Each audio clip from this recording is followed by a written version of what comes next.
கர்த்தருக்கு ஸ்தோத்திரம். எல்லோரும் தெரிந்து கொள்ள வேண்டிய சுவாரஸ்யமான ஒரு பதிவாக இது இருக்கும். பரிசுத்த வேதாகமத்தில் நமது தேவனாகிய கர்த்தரால் சொல்லப்பட்டிருக்கிற அத்தனை சம்பவங்களும் தீர்க்க தரிசன நிறைவேறுதல்களும் சத்தியமான உண்மைகள் என்பதற்கு இந்த கடைசி நாட்களில் ஆதாரங்களை நமது தேவன் வெளிப்படுத்தி கொண்டே இருக்கிறார். அவைகளில் ஒன்றுதான் வேதாகம கால நினிவே பட்டணம் கண்டுபிடிக்கப்பட்ட சம்பவம் ஆகும்.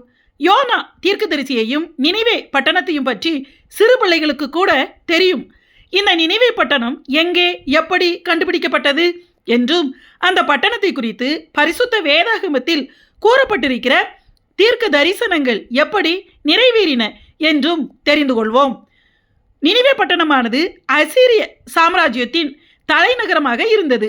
எத்தனையோ பேரரசுகள் உலகத்தில் தோன்றியிருந்தாலும் உலகத்திலேயே முதலாவது பேரரசாக உருவானது அசீரிய பேரரசு தான் என்று வரலாறு கூறுகிறது.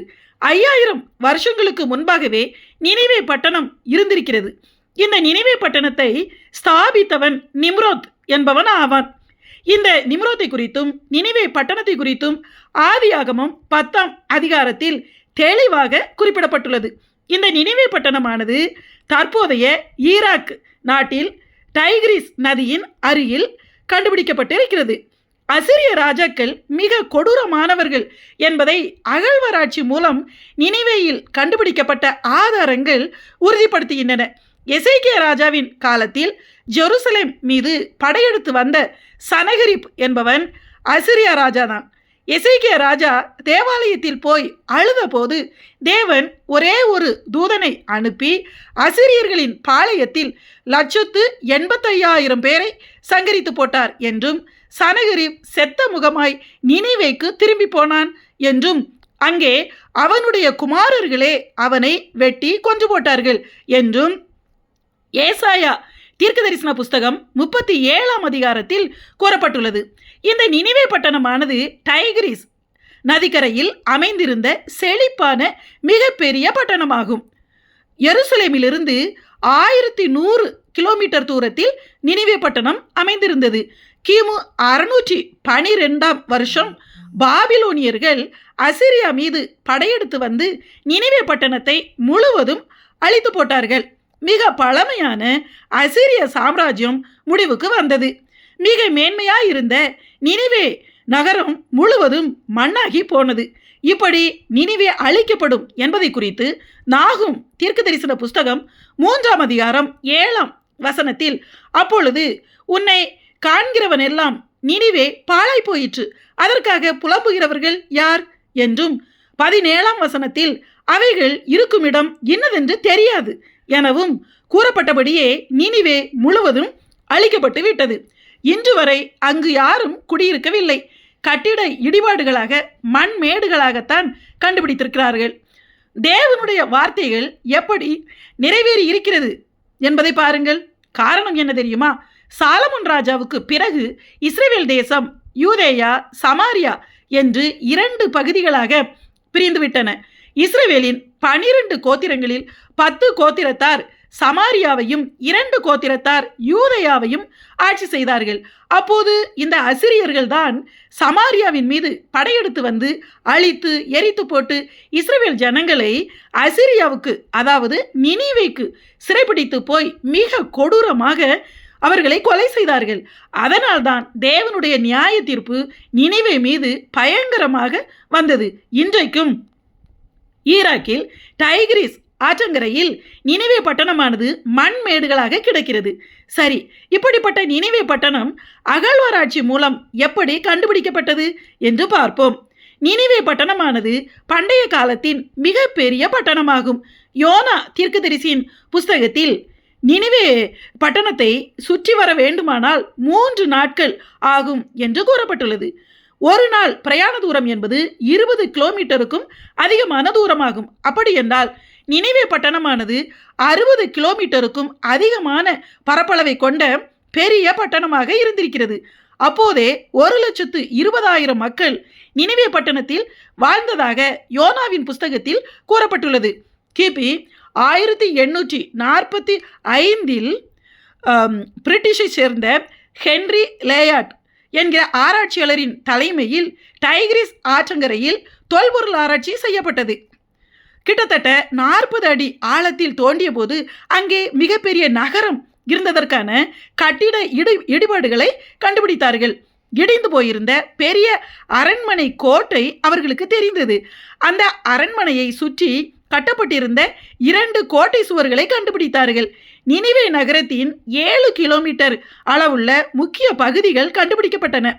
அந்த இடிந்து போன அசிரிய ராஜாக்களின் பழங்கால கோட்டை சுவரின் அளவை கேட்டாலே மிக பிரமிப்பாக இருக்கிறது.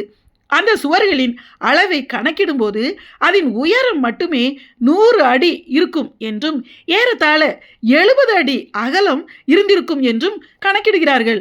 அந்த கோட்டை சுவரில் 4-5 பெரிய பெரிய வாகனங்களை நிறுத்தி வைக்கும் அளவிற்கு அவ்வளவு பெரியதாக அகலமாக இருந்ததாக நம்பப்படுகிறது. நினிவே நகரத்தின் கோட்டை எவ்வளவு பெரியது பாருங்கள். அந்த 2 கோட்டை சுவர்களிலும் பல வாசல்கள் இருந்ததையும் கண்டுபிடித்திருக்கிறார்கள். இந்த அரண்மனை இருந்த இடங்களை கண்டுபிடிப்பதற்கு முன்பே 1820 கிளாடியஸ் என்கிற பிரிட்டிஷ் அகழ்வாராய்ச்சியாளர் நினிவேயின் கோட்டை சுவர்களை கண்டுபிடித்தார். அவை பார்ப்பதற்கு மலை குன்றுகளைப் போல தோற்றமளிக்கிறது என்று அவர் குறிப்பிட்டார். மேலும் ராபர்ட் டெய்லர் என்கிற பிரிட்டிஷ் ஆராய்ச்சியாளரும் அந்த பகுதியில் பல தொல்பொருள் ஆராய்ச்சிகளை செய்தார். இந்த ஆராய்ச்சியாளர்கள் அங்கே நினிவே பட்டணத்தில் அசிரிய ராஜாக்களால் நினிவே மக்களால் பயன்படுத்தப்பட்ட பல பொருட்களையும் கொலை ஆயுதங்களையும் களிமண் எழுத்து படிவங்களையும் சுவர்களில் வரையப்பட்ட அசிரியர்களின் விக்கிரக பிசாசுகளின் சித்திரங்களையும் கண்டுபிடித்தார்கள். அசிரிய ராஜாக்களை பற்றிய கியூனிஃபார்ம் முறையில் எழுதப்பட்ட சித்திர எழுத்துக்களையும் கண்டுபிடித்து அவற்றை எல்லா ஆதாரங்களையும் எடுத்துக்கொண்டு போய் இப்போது பிரிட்டிஷ் நாட்டில் உள்ள மியூசியத்தில் வைத்திருக்கிறார்கள். அசிரிய ராஜாக்கள் வேறு நாடுகளின் மீது படையெடுத்து சென்று அங்கிருந்து அடிமைகளாக சிறைப்பிடித்து வரும் மக்களை மிக கொடூரமாக சித்திரவதை செய்து வேடிக்கையாக பொழுதுபோக்கினார்கள் என்பதை நினிவேயில் கண்டுபிடிக்கப்பட்ட வரலாற்று குறிப்புகளில் எழுதப்பட்டுள்ளது. நினிவேயில் 7 இடங்களில் மனித சித்திரவதை கூடங்கள் இருந்ததாக கூறப்படுகிறது. அடிமைகளாக பிடித்து வரப்படுகிறவர்களின் கண்களை பிடுங்கி நாக்கை அறுத்து விரல்களை வெட்டி அவர்கள் அலறும்போது அதை பார்த்து அவர்கள் அலறுவதை கேட்டு ஆனந்தப்பட்டதாக குறிப்புகளில் கூறப்பட்டுள்ளது. மனிதர்களுடைய தலைகளை சொல்கிறதுக்கே கஷ்டமாக இருக்குது. மனிதர்களுடைய தலைகளை மொத்தமாக வெட்டி குவியல் குவியலாக வைத்து அதை தங்கள் பெருமையாக கூறி அப்படி எழுதி வைத்திருக்கிறார்கள். எவ்வளவு கொடூரமான அசிரிய ராஜாக்கள் பாருங்கள். இதை குறித்து நாகும் தீர்க்க தரிசன புஸ்தகம் 3ஆம் அதிகாரம் 1ஆம் வசனத்தில் இரத்தப்பள்ளிகளின் நகரத்துக்கு ஐயோ, அது வஞ்சகத்தினாலும் கொடுமையினாலும் நிறைந்திருக்கிறது, கொள்ளை ஓயாமல் நடக்கிறது என்று நினிவே பட்டணத்தை குறித்து எழுதப்பட்டுள்ளது. மேலும் இந்த நினிவே பட்டணத்தார் இஸ்டார் என்கிற பெண் பிசாசை தெய்வமாக வணங்கினார்கள். இஸ்டார் என்கிற அந்த பெண் பிசாசுக்கு அஸ்தரோத் என்கிற பெயரும் உண்டு. இந்த இஸ்டார் என்கிற பெண் பிசாசின் கட்டுக்கதைகளானது மிக மிக அருவருப்பானதாகும். இஸ்டார் என்கிற பெண் பிசாசின் கோயிலில் அசிரியர்கள் பெண்களை அருவருப்பாக நடத்திவிட்டு பிறகு அந்த பெண்களை இஸ்டார் பிசாசின் கோயிலில் நரபலி கொடுப்பார்களாம். இப்படி அங்கே கண்டுபிடிக்கப்பட்டிருக்கிற ஆதார குறிப்புகள் மூலமாக அறியப்பட்டிருக்கிறது. எவ்வளவு கொடூரமான மோசமான வரலாறு பாருங்கள். இப்படிப்பட்ட அருவருப்புகளின் நிமித்தமே நினிவேயை அழிக்கப் போவதாக எச்சரிப்பதற்காக தேவனாகிய கர்த்தர் யோனா தீர்க்கதரிசியை நினிவே பட்டணத்திற்கு அனுப்பினார். ஆனாலும் அந்த ஜனங்கள் பயந்து மனம் திரும்பிய போது இரக்கமுள்ள நமது தேவன் அவர்களுக்காகவும் பரிதபித்தார். அப்போது நினிவேயை தேவன் அழிக்கவில்லை. கிமு 612 தான் நினிவே அழிக்கப்பட்டது. எப்படி அழிக்கப்பட்டது என்று பார்ப்போம். கிமு 612 பாபிலோனியர்கள் அசிரியா மீது, அதாவது நினிவே மீது படையெடுத்து வந்தனர். நினிவே பட்டணத்தின் உள்ளேயும் வெளியேயும் சுற்றிலும் அசிரிய ராஜாக்கள் நீர் தடாகங்களை தண்ணீர் தேவைகளுக்காக ஏற்படுத்தி இருந்தார்கள். டைகிரிஸ் ஆற்றின் கிளை நதியாகிய கோசேர் என்கிற ஆற்றிலிருந்து மதகுகள் மூலமாக நினிவே பட்டணத்தின் தண்ணீர் தடாகங்களுக்கு தண்ணீரை கொண்டு வந்தனர். தேவையான தண்ணீரை சேகரித்த பிறகு மதகை அசிரியர்கள் அடைத்து விடுவார்கள். கிமு 612 பாபிலோனியர்கள் படையெடுத்து வந்தபோது அவர்களால் நகரத்திற்குள் நுழைய முடியவில்லை. காரணம், 2 பெரிய பெரிய கோட்டை சுவர்களை கடந்து அவர்களால் நகரத்திற்குள் போக முடியவில்லை. எனவே நினிவே நகரம் நீர்நிலைகளால் நிறைந்திருப்பதை அறிந்து கொண்ட பாபிலோனியர்கள் கோசேர் ஆற்றிலிருந்து மதகுகளை திறந்துவிட்டனர். தண்ணீர் மளமளவென்று நினிவே நகரத்திற்குள் வெள்ளமாய் சென்று முழு நகரத்தையும் அழித்து போட்டது. கோட்டை சுவர்களை கடக்காமலேயே நினிவே மக்கள் அழிக்கப்பட்டு போனார்கள். பிறகு அந்த நினிவே பட்டணத்தை இடித்து எரித்து பாபிலோனியர்கள் அதை முற்றிலும் அழித்து போட்டார்கள். இதை குறித்து நாகும் தீர்க்க தரிசனம் 1 அதிகாரம் 8 வசனத்தில், ஆனாலும் நினிவேயின் ஸ்தானத்தை புரண்டு வருகிற வெள்ளத்தினால் சர்வ சங்காரம் பண்ணுவார் என்று எழுதப்பட்டுள்ளது. 1930களில் நினிவே பட்டணத்தின் இடிந்த சுவர்களையும் கற்களையும் அறிவியல் ரீதியாக ஆராய்ச்சி செய்த போது நினிவே பட்டணமானது தண்ணீரால் அழிக்கப்பட்டிருக்கிறது என்பதை கண்டுபிடித்தார்கள். தேவன் நினிவேயை குறித்து முன்னுரைத்த தீர்க்க தரிசனங்கள் எப்படி நிறைவேறியிருக்கிறது பாருங்கள். மேலும் அந்த நினிவே பட்டணத்திற்கு அருகில் 2 குன்றுகள் இருக்கின்றன. அதில் ஒரு குன்றுக்கு நபியூனஸ் மலை என்று பெயராகும்.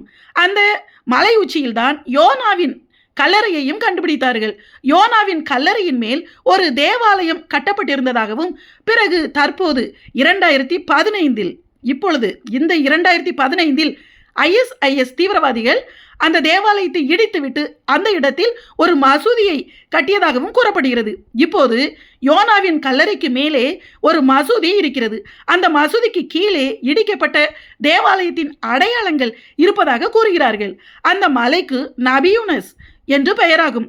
அரேபிய மொழியில் நபி என்றால் மலை என்றும் யூனஸ் என்றால் யோனா என்றும் அர்த்தமாகும். பரிசுத்த வேதாகமத்தில் கூறப்பட்டிருக்கிற யோனா தீர்க்கதரிசியின் நினிவே பட்டண சம்பவமானது எவ்வளவு உண்மையானது என்பதையும் வேத வசனங்களில் நினிவே பட்டணத்தை குறித்து ஆதியாகமத்தில் இருந்தே பல இடங்களில் கூறப்பட்டிருக்கிற எல்லா சம்பவங்களுக்குமே ஆதாரமான நினிவே பட்டணம் கண்டுபிடிக்கப்பட்டு அங்கிருந்து அநேக ஆதாரங்களையும் கண்டுபிடித்து வைக்கப்பட்டிருக்கிறது. வானமும் பூமியும் ஒளிந்து போகும், ஆனால் நம்முடைய தேவனாகிய கர்த்தருடைய வார்த்தைகள் அத்தனையும் நிறைவேறிய தீரும் என்பதற்கு கண்டுபிடிக்கப்பட்டிருக்கிற நினிவே பட்டணம் மிக பெரிய ஆதார சான்றாகும். ஆமென்.